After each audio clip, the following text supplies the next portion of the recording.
1977 में peoples party मुखालिफ vote bank को असगर खान ने नहीं तो किसने मुतहरिक किया था? थाईलैंड के सियासी खिलाड़ियों ने अशरों की सियासी अफरा तफरी से कौन सा अहम सबक सीखा? मकबूल सियासतदानों को खेल से बाहर धकेलना कितना नुकसानदेह होता है? जंग कॉलम्स। अमेरिका में पाकिस्तान के साबिक सफ़ीर हुसैन हक्कानी रोज़नामा जंग में अपने कॉलम में थाईलैंड में तब्दील होने वाली सियासत की मिसाल देते हुए पाकिस्तानी सियासत पर तजिया पेश करते हुए लिखते हैं कि थाईलैंड के साबिक वज़ीर आज़म थॉकसन शिनावात्रा, जिनका फ़ौज ने सितंबर 2006 में तख्ता उलट दिया था और फिर उन्हें बदउनवानी की पादाश में सज़ा भी सुना दी, कई सालों की जिलावतनी के बाद वतन वापस आ गए हैं। उनकी जमात दोबारा इक़्तिदार में आ चुकी है।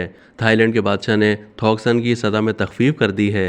थाईलैंड के बादशाह और ताकतवर फ़ौज को एक बाएं बाजू की जमात को इक़्तिदार से दूर रखने के लिए थॉकसन और उनकी मकबूल जमात से मुफाहिमत करना पड़ी। थॉकसन की जमात ने 2001 के बाद होने वाले हर इलेक्शन में सबसे ज़्यादा नशिस्तें जीती हैं। गुज़िश्ता 22 बरसों से थाईलैंड में वही नमूना दोहराया जा रहा है जिससे पाकिस्तानी बखूबी वाकिफ़ हैं। थॉकसन की असल पार्टी को 2007 में आईनी अदालत ने बदउनवानी के इल्ज़ाम पर तहलील कर दिया था। थॉकसन और उसके 110 साथियों को इंतखाबात लड़ने से रोक दिया। उसकी बहन युंगुलक शिनावात्रा ने इंतखाबात में कामयाबी हासिल की और वज़ीर आज़म बन गई, जबकि उसकी जमात ने भी नाम तब्दील कर लिया।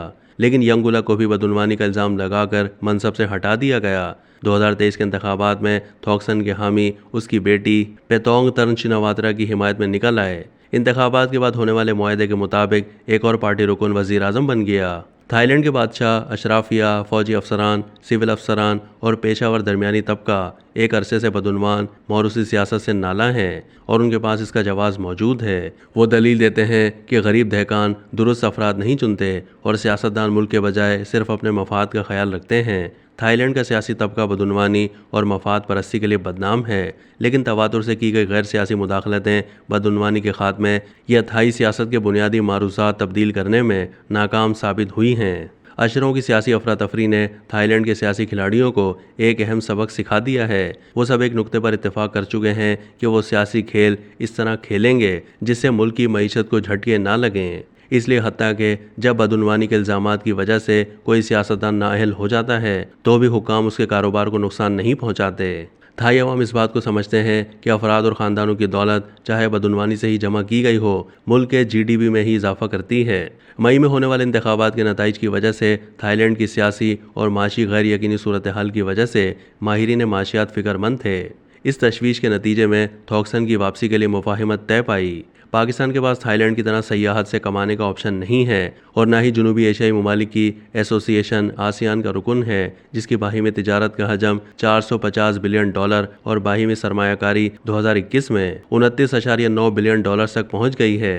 पाकिस्तान के ताकतवर धड़ों और सियासी तबके के दरमियान कोई इत्तेफाक़ राय नहीं है कि सियासी कशमकश और गैर सियासी मुदाखलतों की सूरत में भी कम अज़ कम मुल्क की मईशत को नुकसान ना पहुँचे। जदीद जमहूरियतों में मुस्तआमिल जमहूरी उसूल ये है कि अवाम जिसे चाहते हैं उसे मुंतखब कर लें और फिर अगर वो देखें कि उनके मुंतखब करदा लीडरों ने उनकी ख्वाहिशात के मुताबिक काम नहीं किया, वो वोट के ज़रिए उन्हें चलता कर दें। थाईलैंड और पाकिस्तान जैसे ममालिक में पेशावर अशराफिया और मुक़तदिरा थॉकसन जैसे मकबूल और बदउनवान लीडरों की कामयाबी की वजह से ये समझने से कासिर है कि वो अक्सर इंतज़ामी और कानूनी ताकत से सियासी धारे को तब्दील करने की कोशिश करते हैं। तीसरी दुनिया की कामयाब जमहूरियतें वोट बैंक रखने वाले सियासतदानों और दरमियानी तबके से ताल्लुक़ रखने वाले पेशावर माहिरीन के दरमियान ताउन से परवान चढ़ी हैं।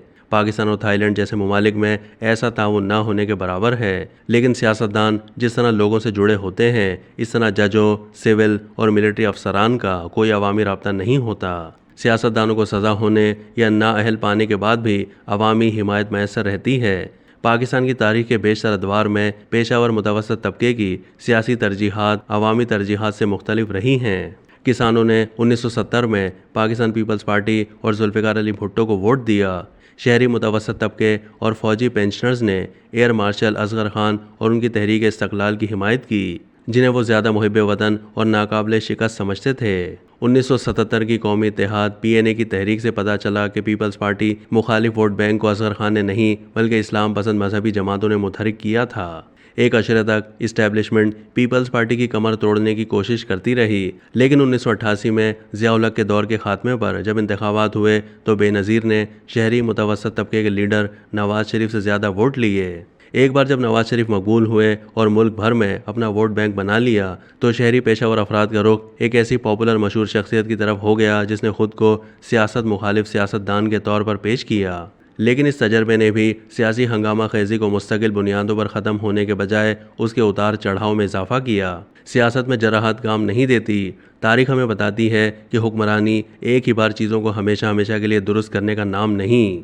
सियासत में जहाँ तक मुमकिन हो चीज़ों को सही तरीके से चलने दिया जाता है। बदउनवानी जैसे कुछ मसाइल को वक्त के साथ साथ बर्दाश्त करना और हल करना पड़ता है। गैर सियासी मुदाखलतें, चाहे वो मार्शल हो या कानूनी अदालतों के फैसले, बेफ़ायदा रहते हैं। ख़राब सर्जन के मसले का हल ये नहीं कि किसी इंजीनियर को सर्जरी के लिए बुला लिया जाए। कौमों को एक तरीक़ेकार के ज़रिए बुरे सियासतदानों की जगह अच्छे सियासतदानों को जगह देनी चाहिए। मकबूल आम सियासतदानों को खेल से बाहर धकेलने की कोशिश करना और नए खिलाड़ियों को सामने लाना माशरों को तकसीम कर देता है, जबकि मसाइल भी हल नहीं हो पाते।